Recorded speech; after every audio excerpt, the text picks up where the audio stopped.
my name is Haley Morgan, and today I'm going to be doing a lesson on the color wheel. This lesson is geared more towards first graders.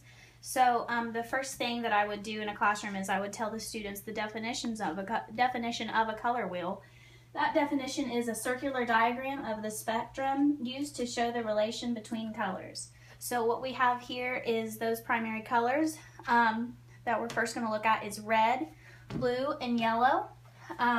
In the lesson that we're getting ready to do, we're going to see how red, blue, and yellow make secondary colors when they're paired together, shown in the color wheel like this. So I have just made here a generic worksheet.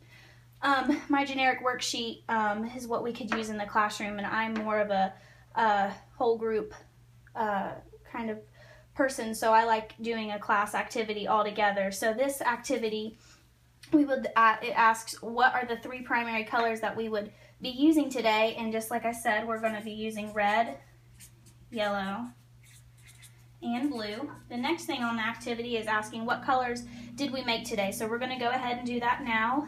What I have here is 6 cups. What I'm going to do is I'm going to put some red in this cup, so it's just solo on its own, and yellow, and then blue. And we're going to use these 3 cups here to mix those colors.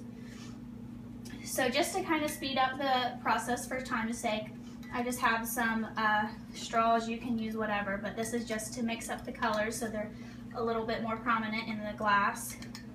So the first thing on the worksheet says red plus blue equals what? So we're going to go ahead and find out what that is. So we're going to take a little bit of red with our turkey baster here, and we're going to transfer that over to this clear glass. Make sure that's all in there. Then we're going to take some blue, and as you can see, we just made purple. And you can see on the color wheel that's exactly what we're supposed to get. Blue and red make purple. So you'll have the class all together write down red plus blue equals purple. The next thing it asks us is blue plus yellow equals what?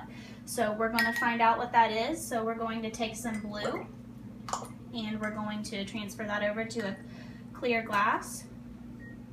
And then we're going to take some yellow and move that over.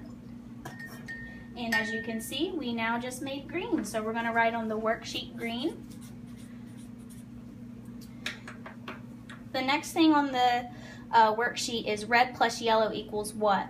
So we're going to take our turkey baster, and we're going to get some red and put that over in this glass over here. I'm going to get just a little bit more red. And now we're going to get yellow. And we have just made orange, exactly like the color wheel says. So we're going to take our pen and write orange in the blank space, and that would be the activity. The learning goals that we are hoping the students take away from this activity is that they are able to identify and define the importance of primary and secondary colors. We also want the students to be able to identify and understand which 2 primary colors result in a particular secondary color. So by doing this activity, we're hoping that this is what we can accomplish when we do this in the classroom, and we're able to successfully teach the color wheel and primary and secondary colors to our students.